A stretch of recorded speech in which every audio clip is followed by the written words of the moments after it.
Hey there YouTube. On the left we have the Phantom 4 Pro, and on the right we have the Phantom 4. Now both aircraft are extremely similar.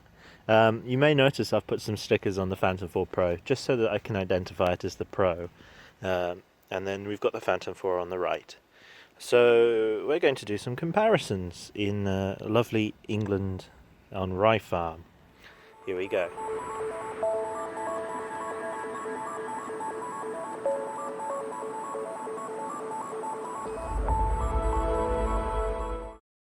So, Phantom 4 on the right, Phantom 4 Pro on the left. Very similar, even in the air.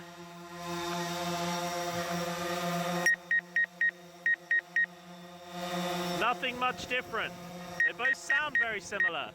Although the Phantom 4 seems to be a more uniform sound, whereas the Phantom 4 Pro seems to have a slightly slappier sound. It would be hard to represent on video, so take my word for it. In the left corner, the Phantom 4. In the right corner, the Phantom 4 Pro. This is a live video from both drones sitting side by side on a sunny day. First things first, notice the lens flare. So, one thing that the lens flare gives away is the cropping, which is also given away by the fact that there's lots of cropping. So here we go, we're going to take off, and I will point out that both drones are currently set to auto settings, so they both will try and pick the best settings for the situation we're in. They're also both set to vivid color and auto white balance. So here we are, just hovering. Now notice that the Phantom 4 Pro, the pole was slightly out of shot, and that is again because of the cropping. So as we go up, you'll notice that the sky is very blown out. On the Phantom 4, because it has a wider field of view, it looks like the sky is better than on the Phantom 4 Pro, but I think that's mainly just because of the wider view. Look at the colour difference between the two drones. The Pro seems to have much greener grass, and the colours of the trees seem to stand out just that little bit more. I think the contrast helps. Now, who's to say which one is the more realistic colour, but at least to my eye, the grass looks nicer in the Phantom 4 Pro than it does in the 4. And here we go, we're going to be sort of aligning up with the sun. Now, in the sun's distance is also a power station called Dicot Power Station, which you currently can't see because of the exposure settings. One thing I will try in a mo is to actually tell both drones to set their exposure to the sunlight, which would make the ground go dark. Now, when I did that, I experienced some issues because the Phantom 4, it automatically, when you click the screen, sets exposure to wherever you tapped. And we'll now see the Phantom 4 coming up in the Phantom 4 Pro's view. However, with the Phantom 4 Pro, you actually have to press some settings on the screen for it to go to exposure, otherwise it goes into focus mode, because of course the Phantom 4 Pro, like the Mavic, has this focusing going on, which the Phantom 4 and previous generation drones didn't have in quite the same way. So now they're both looking in the same general vicinity. Here we'll go with the exposure change, and it'll be on the Phantom 4 only because the Phantom 4 Pro refuses to respond to a tap. Now, I actually had to land the crafts and try again after figuring out what I needed to do. But here we go. You'll notice the Phantom 4 has now set its exposure to the sun, and it's made everything else go dark. But you can now see the power station in the background, and in fact some clouds right by the power station, which you can hardly see with the Phantom 4 Pro, if at all. Now, you can see all that lens flare again, so J.J. Abrams would be very happy with this footage. But for your avid videographer, this is not necessarily what you want. So here we go. Now I've figured out how to tell the Phantom 4 to do its exposure in the same way the Phantom 4 Pro does. Or vice versa, I've told the Phantom 4 Pro to behave like the Phantom 4. So they've both set their exposure to the horizon, and you'll see now as they fly around that the exposure will change according to the sunlight. So here we go. So we're now going to be doing a 360. One thing that was a little throwing off for me when I was trying to make both drones 360 at the same time was that the Phantom 4 having the wider field of view, it looked like it was going faster, because when I looked at the left of the Phantom 4 screen and looked at the left of the Phantom 4 Pro screen, everything seemed to be okay, but then if I looked at the right of the Phantom 4 and the right of the Phantom 4 Pro, it suddenly looked like I was lagging behind because of the cropping. So I'm constantly varying the speed between the two, but you get a rough idea of what they both see as I do a 360. Now, the Phantom 4 Pro is slightly ahead of the Phantom 4, as you can see, because the sky is washing out. But in a moment they will both match up, and they should both automatically change their exposure. So there we go, Phantom 4 Pro changing, and the Phantom 4 changing as well. Now, look at the clouds in the distance, and also look at the sun. On the Phantom 4 Pro, the sun is being clipped at the top of the screen, whereas on the Phantom 4, it isn't being clipped. So that's something quite noticeable with this smaller field of view. But at least for me, the Phantom 4 Pro image seems to be much better. It has a wider dynamic, dynamic contrast. It's much better in terms of the ground compared to the sky. Things have a bit more detail. But then here we go messing around with the exposure settings and tapping in different areas. So I've now tapped at the ground where I had tapped at the sky, and here we go, tapping the sun now in the sky, and you'll notice how the two react slightly differently to this. But for the most part, the footage looks pretty good, and in reality, I don't think the purchase of the Phantom Pro 4 is worth it if you have a Phantom 4. The difference is almost negligible. Here we go, we're now going to go and see each drone from each drone's view. So it may be a bit confusing, but the Phantom Pro is seeing the Phantom 4 and the Phantom 4 is seeing the Phantom Pro. So there you are. I thought it would just be an interesting thing to add in the video. It doesn't really add anything to the video. But here we go with a 360 again. I believe it will fade out in a moment. Yeah, there we go. And we're now looking at each other again.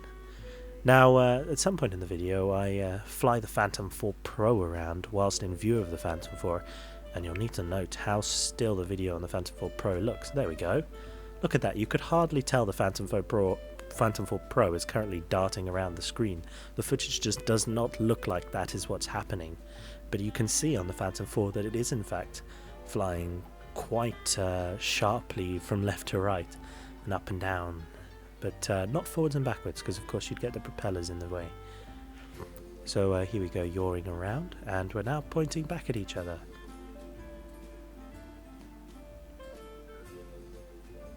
So we're now descending both drones at maximum descent, and you'll notice that with the Phantom 4, it actually descends slightly faster than the Phantom 4 Pro, which is why the Phantom 4 Pro looks like it's higher in the screen than the Phantom 4 right now. And that's, I think, down to its smart features, because the Phantom 4 Pro seems to have a lot more sensing built into it, so it's a lot more careful when it's flying around, and unfortunately makes the controls a bit more numb because it sort of thinks it knows best. So you'll notice now that the Phantom 4 Pro is almost off the top of the screen and the Phantom 4 is almost off the bottom of the screen. So here we have a bit of a rough landing on the Phantom 4, but there you go, there's the differences. So now we're going full speed with both drones across the farm. Notice how with the Phantom 4 the video seems to be dropping frames. So this is with the genuine DJI SD card, and this shows the differences in the bitrate. The Phantom 4 has to drop frames to be able to cope with the fact that it's got a lower bitrate, whereas the Phantom 4 Pro seems to be doing a pretty awesome job at it. The Phantom 4 Pro is also running at 4K 60 as opposed to 4K 24, which the Phantom 4 is running at. So the higher bitrate really shows itself in the fast-paced bit of footage. So here I am aligning the two drones to get similar images out of both. So what we're going to be doing is comparing the maximum resolution of photos that both drones can take. So first up we're going to have the Phantom 4 Pro image, which you can see now. And then we're going to be switching to the Phantom 4 uncropped image, so this is actual size. Now we're going to switch back to the Phantom 4 Pro image, and here we're going to switch to the Phantom 4 Pro image cropped so that you get the same view. Now we're switching to side-by-side actual image size, because although the Phantom 4 has a smaller field of view, the actual image produced is a higher resolution, so you get more detail with what is in shot. Now we're going to switch to side by side. And there seems to be quite a big difference, but I think that might be down to the drones not picking the best settings automatically, which is a slightly unfortunate thing, but it's also something important to highlight for your average user. Now we switch to night flying. While this footage is playing, have a look at the light sources in the distance when both drones are flying up high. You'll notice that in the Phantom 4, individual light sources seem to be quite blown out and sort of overblow the surrounding area, whereas on the Pro it seemed to be a bit more of a pinprick. That I think is down to the significantly different image sizes, or rather the sensor size on the camera itself. The 4 Pro gets a lot more light in, and so it can do a lot more with the image, and it looks better as a result of that. But anyway, one other thing we need to talk about is other features the Phantom 4 Pro offers irrespective to the camera. So on the Pro we've got the larger battery, which supposedly gives you a better flight time, which it does, but it's fairly insignificant. The sizes of the two batteries are so close to each other that it just is not worth buying 4 Pro batteries. If you're going to buy batteries and you have a Pro, I highly recommend you buy the standard batteries because they're cheaper, and they'll probably be even cheaper because people go, oh, big battery, Phantom 4 Pro, I must buy. So yeah, buy the Phantom 4 batteries if you can, because they're going to be better value for money.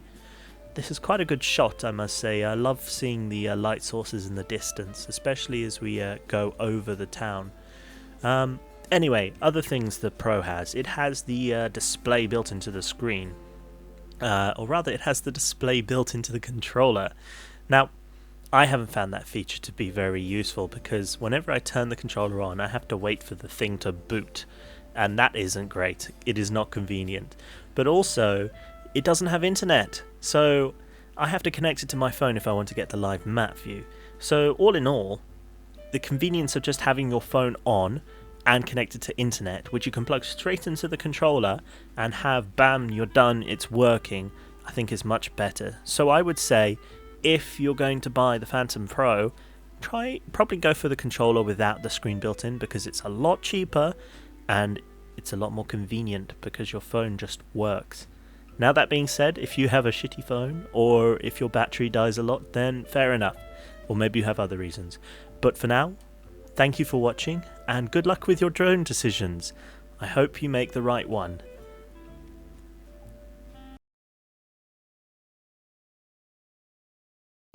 LAFPV.